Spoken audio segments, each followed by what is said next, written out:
बात करते हैं न्यूजीलैंड में प्रधानमंत्री नरेंद्र मोदी के दौरे की, जहां ऑकलैंड में प्रधानमंत्री नरेंद्र मोदी ने भारतीय समुदाय को संबोधित करते हुए अपने पुराने अनुभवों को साझा किया। भारत न्यूजीलैंड संबंधों को लेकर भी अपनी बात रखी।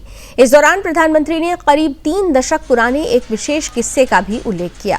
प्रधानमंत्री मोदी ने कहा कि करीब 25 से 30 साल पहले जब वो किसी सरकार का हिस्सा नहीं थे, तब उन्हें न्यूजीलैंड आने का अवसर मिला था। उस समय एक व्यक्ति ने उन्हें उपहार के रूप में 3 चीजें दी थी। इनमें से एक मफलर, एक कैप और एक सेट दस्ताने शामिल थे। प्रधानमंत्री ने बताया कि उस उपहार में मिली एक चीज आज भी उनके पास सुरक्षित है और वो उसे इस कार्यक्रम में लेकर आए। उन्होंने कहा कि इस मफलर का उन्होंने कई बार उपयोग किया है और आज भी इसे संभाल कर रखा हुआ है। प्रधानमंत्री मोदी ने अपने संबोधन में भारत और न्यूजीलैंड के संबंधों को लेकर भी महत्वपूर्ण बात साझा की।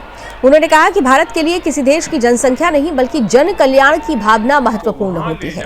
प्रधानमंत्री ने कहा कि भारत ने न्यूजीलैंड से भी बहुत कुछ सीखा है और अब भी सीखने की प्रक्रिया जारी है। उन्होंने दोनों देशों के बीच सहयोग और संबंधों को आगे बढ़ाने की प्रतिबद्धता दोहराई। प्रधानमंत्री का यह संबोधन उस समय हुआ जब भारत और न्यूजीलैंड के बीच संबंधों को और मजबूत करने की दिशा में कई महत्वपूर्ण कदम उठाए गए।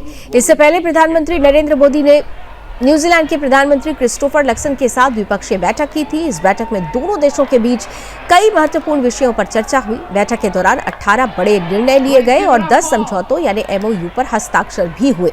दोनों देशों के नेताओं ने 2030 तक द्विपक्षीय व्यापार को दोगुना करने का लक्ष्य रखा है। इस लक्ष्य के तहत भारत और न्यूजीलैंड के बीच व्यापार को बढ़ाकर करीब 35,000 करोड़ रुपए तक पहुंचाने का प्रयास किया जाएगा। दरअसल प्रधानमंत्री मोदी की न्यूजीलैंड यात्रा के दौरान पुराने संबंधों की यादों से लेकर भविष्य के आर्थिक और कूटनीतिक सहयोग तक कई महत्वपूर्ण पहलू सामने आए हैं।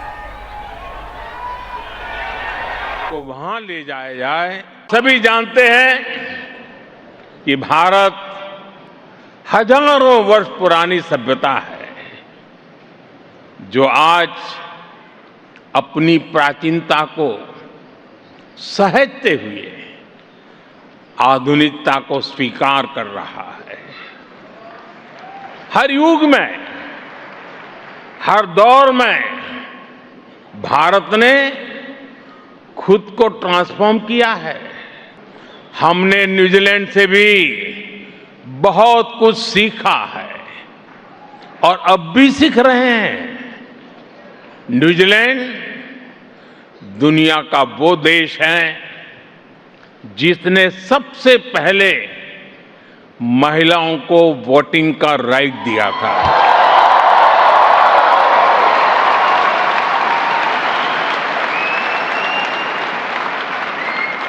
आज विमेन लेड डेवलपमेंट के मंत्र के साथ महिलाओं के लिए संभावनाओं के नए द्वार खोल रहा है।